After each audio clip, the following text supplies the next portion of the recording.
Hello, my name is Ulysses, and I'm gonna attempt to show you some cool things that I did recently on a video about some Overwatch voice design. So, I am not affiliated with the Overwatch team. I am just an enthusiast sound designer, voice designer person. I just enjoy doing this stuff for fun, um, and apparently for free. Regardless, I thought it'd be very cool to share some process tips and ideas of like what I did for this one voice design character. And maybe that helps people. So let's go through that. So basically, my idea when doing this is I was just trying to experiment with a bunch of different voice character designs, and I came across what I felt was a very simple way to achieve um, one of the character's voice design processes, which was Ramattra. And I thought to myself, I could just recreate Ramattra, or I could test the limits of like this technique and put another character in the same kind of vocal processing range as Ramattra. So today I'm going to be showing you how I put Junkrat's voice in Ramattra's kind of like body. Imagine if Junkrat was an Omnic, so to speak. So we're going to go through that. Here is the opening video and what you can expect. How come you don't stay a big bloke all the time? I prefer tactical precision over brute force. Oh. Yeah. The full video is on my YouTube channel, so just like look around for that. Shouldn't be that hard to find. Let us get into it. So I'm not gonna do everything because I feel like there's enough information out there to learn stuff like cleaning up voice design and everything. I'm just gonna take you through what's unique. I guess a basic summary of what we're doing is in two parts. You want to separate the voice into two kind of spaces. The first being a kind of frequency shift track, and the second being a low shelf kind of like area where you process just a bunch of the bass vocals and frequencies and whatever. So on this frequency track, if you're thinking about it in terms of range, right? So basically taking everything from 200 hertz up and applying some frequency shifting that is modulated. And then everything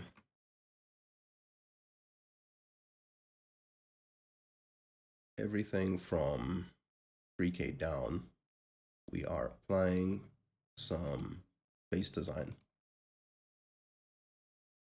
and isolated. This is what it sounds like, frequency shifted. How come you don't stay a big bloke all the time? And then with the bass design.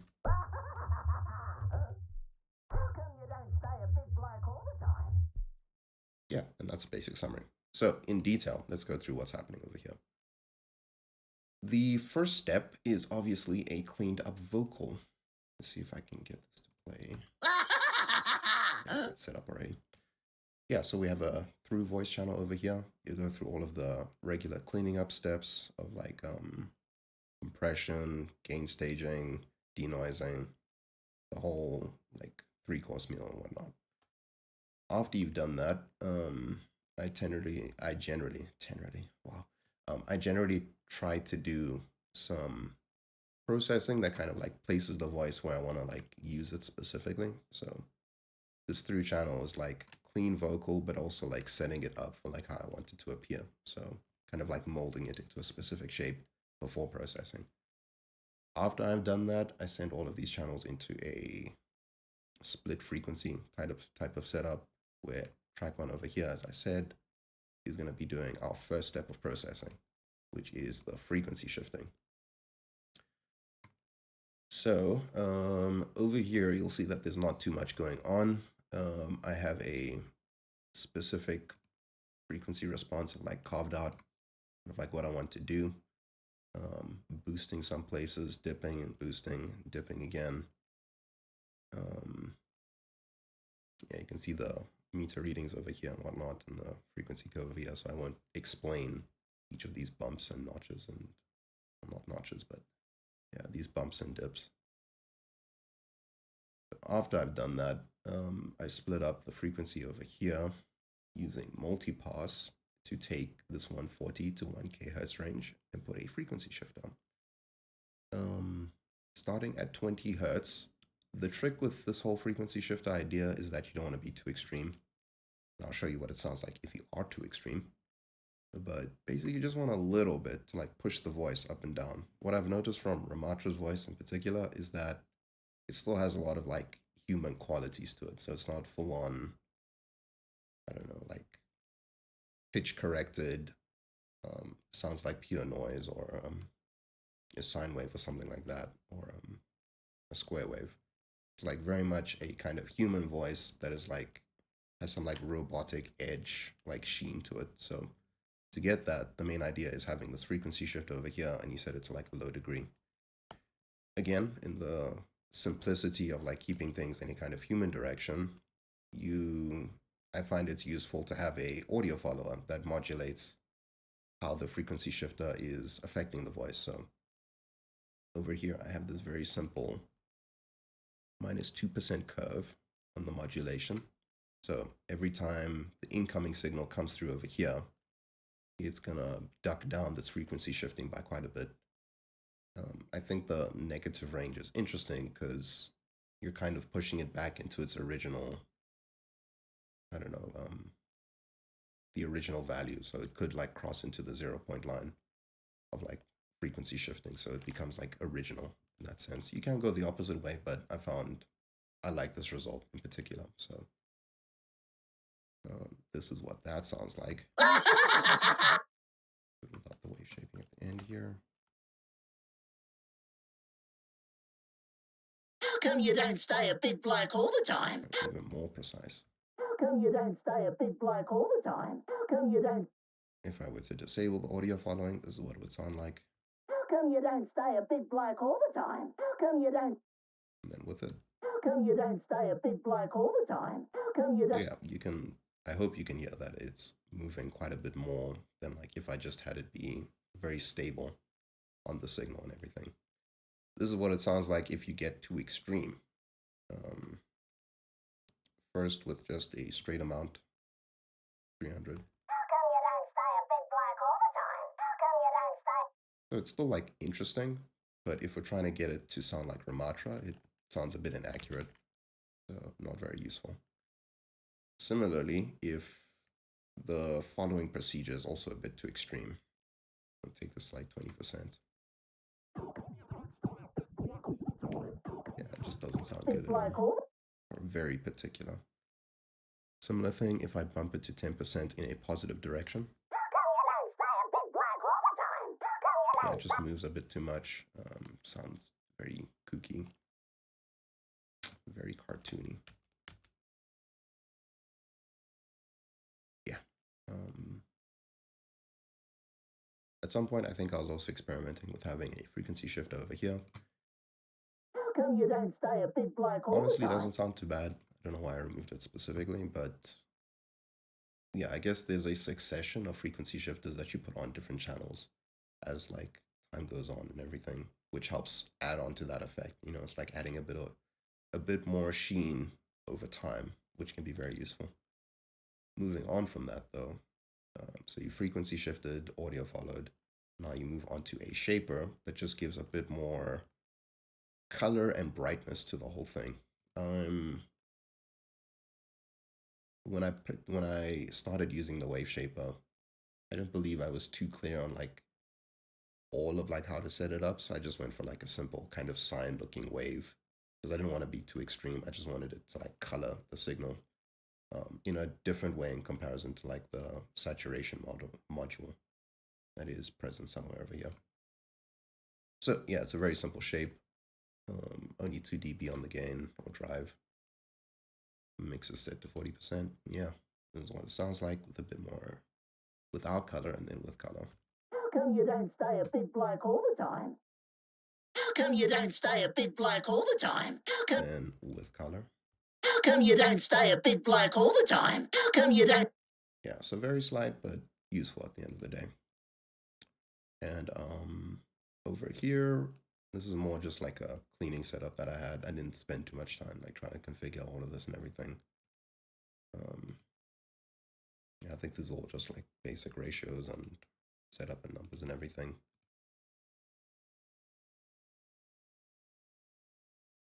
Yeah, that's the frequency shifting part of it.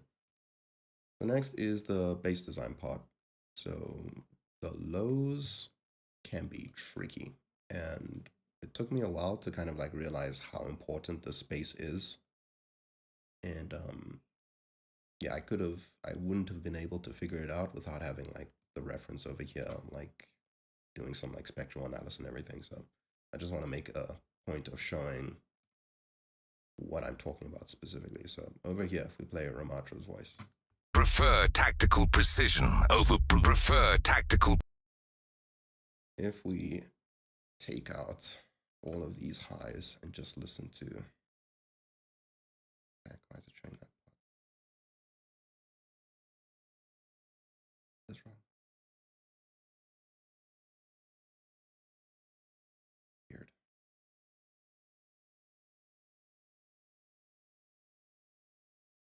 Excuse me, sir.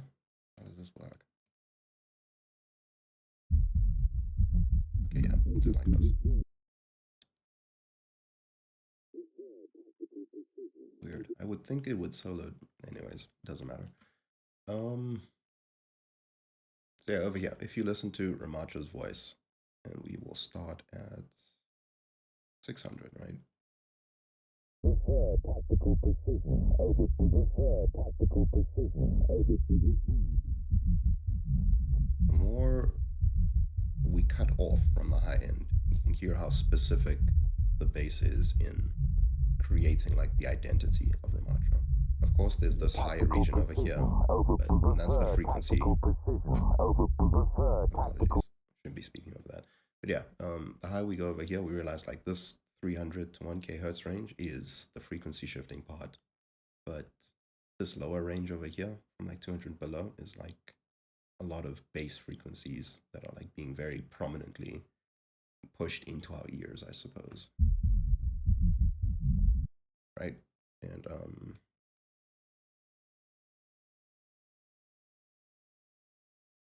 I guess for that reason, I began to realize like it's not enough to kind of just boost. You need to do a lot of like carving and like shaping, just being like really particular about how you push up signals and everything. So let me show you what I came up with.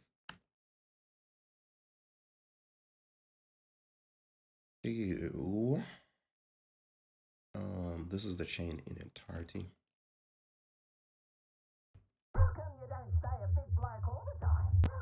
And I think I've gone through like at least 5 iterations of like trying to get this right. I don't even think it's necessarily correct, but it's like very close. So maybe at some point I'll have like a stroke of genius and be like, oh, that's what I'm missing. Or I should have used this plugin instead of that one and everything. But let me show you how this kind of works to get close to this idea. So first thing is obviously you set up the track to just take as much of the lows as possible. You want to take out all of the highs. You don't want to be as specific as I said over here. That's going to come later. But you just want this general range so that you have something to work with. Then the next thing I grabbed is this subsynth from Brainworks. And this is good / bad just because of the way that this thing works. And it took me a few tutorials and like looking through the manual to figure this out. But basically this thing, it's a sub generator, but it is based on an incoming signal. So if the incoming signal doesn't have any bass frequencies, this thing cannot generate any sub bass frequencies, or at least that's how I understand it, right? So I can't give you specific advice of like what plugin to get. I'm sure there's a bunch out there. I haven't looked too deeply into it, but this is the kind of setup that I was working with. And yeah, basically everything I get from the bass voice is generated from this subharmonics like channel type strip thing. I've set this to 45%. Got my synthesized frequencies at like 56 to 80 set to 58, this set to 49, and this set to 50. The trim values, set this to 15. This is at 0, and this is at 13. And I guess the point is, in these two specific frequency bands, I'm just pushing up the sub-signal that is generated so that it becomes as prominent, or at least as close to Ramattra's original voice bass design in that area. In working with this, I kind of figured like maybe the Overwatch team is doing something where they're like getting a purer synthesized signal and then like maybe audio following or like vocoding that onto like a voice or something to that degree. But this is as close as I could get with what I had. So yeah, you do all of that. I didn't do anything particular with all of these other plugins and everything. The main thing is just this subharmonic generation that we get. How come you don't stay a bit black? Oops. Where are you? So we get that, which is similar to... Prefer tactical precision. Where'd you go?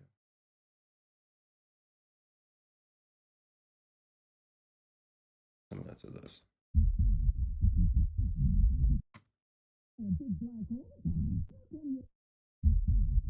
Yeah, you can hear mine isn't as strong as the other one, but I don't know, c'est la vie. It is what it is, buddy. Oh, let's not do that. Don't break my chain, bro. So yeah, after you've generated those sub-frequencies, the next thing you want to do is start doing some carving. So from 60 to 140, I enhance the bass area and everything. 30 degrees just to bring up that signal. Distortion to color. Some slice EQ to carve so that like I'm not generating beyond the bounds of what I need. Some transient shaping, just to bring down the sustain of the bass and everything. And this one is quite important. I've found out very painfully. You don't want all of those bass frequencies to swell too much. So yeah, bringing down the sustain on this transient shape is very useful. Make an example of that. We'll go one by one by one.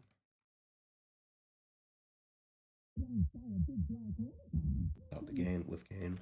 And with distortion. And slice EQ. And transient shaper. Yep. Don't stay a big bloke all the time. Everything's clipping, that's crazy. I'm pretty sure the compressors help you like deal with all of that. Yeah, then the second channel over here, so 140 to 231. Pretty much the same idea. Trying to get those bass frequencies to be really present as much as possible. Some carving to take out anything that's unnecessary. Don't stay a big bloke all the time. Then same thing again from 231 to 856, just more carving. Don't stay a big bloke all the time. How come you don't? And I think this one is useful for the sake of bringing in some like original signal. I don't know, that just adds on top of like the through channel that we have at the top there. Then compression, limiter, and like I mentioned before, some frequency shifting. Because we don't want this to sound, I don't know, straight from a human or straight from a human's voice or anything. We want that metallic robotic edge and everything. So we add this to the final chain over here. Then my next multipass, bringing up the signal again from 80 to 152. Shaping for color, dynamics to bring up the signal a bit, a gate to make sure we're not getting unnecessary noise.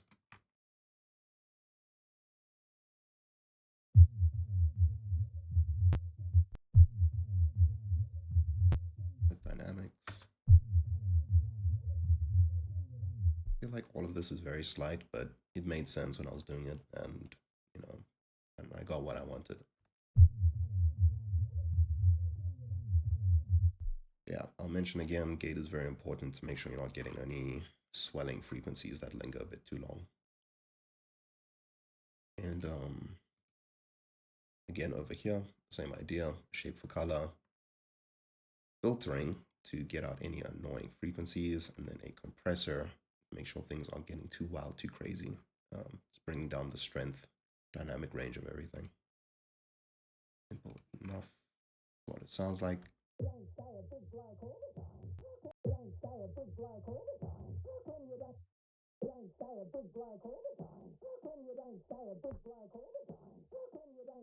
Yeah. And over here, I also decided to frequency shift a bit more over here, which is interesting because it like combos with the previous track, where like that signal is clear, kind of, from like A1 to 4K range, but this one goes from 400 to 4K. So yeah, just kind of like compiling texture wherever we can, and letting in a drier signal wherever we can. Also note that all of these aren't like modulated like the previous one is. So yeah, then that goes through a compressor, a limiter, and a slice EQ to make sure we're carving everything in a very particular way. Transient shaper again over here. Note the sustain again to control the bass frequencies. And then finally, to top everything all off, I have this M Clarity plugin from Techovation. I think it's cool. It's decent. It does what I need it to do. And basically, this is just to control any.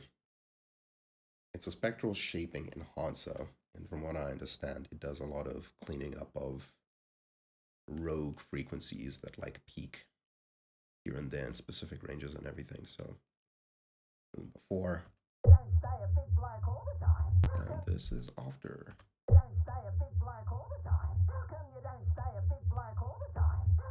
Yeah, just a bit more cleaner. Really like cleaning off the edges, the rough rogue frequencies, as I said. Suppression is set to 76, and the ranges of 40 to 2K. Very hard focus, very hard intensity and everything.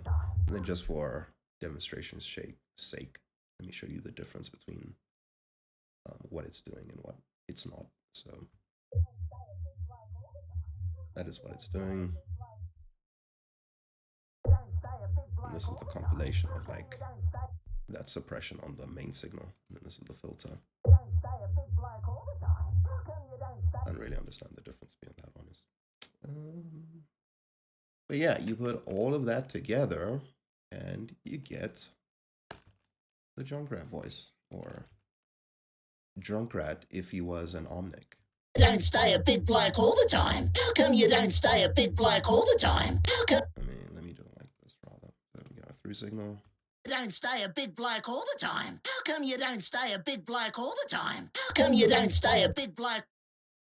Don't stay a big bloke all the time. How come you don't stay a big bloke all the time? How come you don't stay a big bloke all the time? How come you don't stay a big bloke all the time? How come you don't? Yeah, and that's that. Thanks for watching. I hope that was helpful. Peace.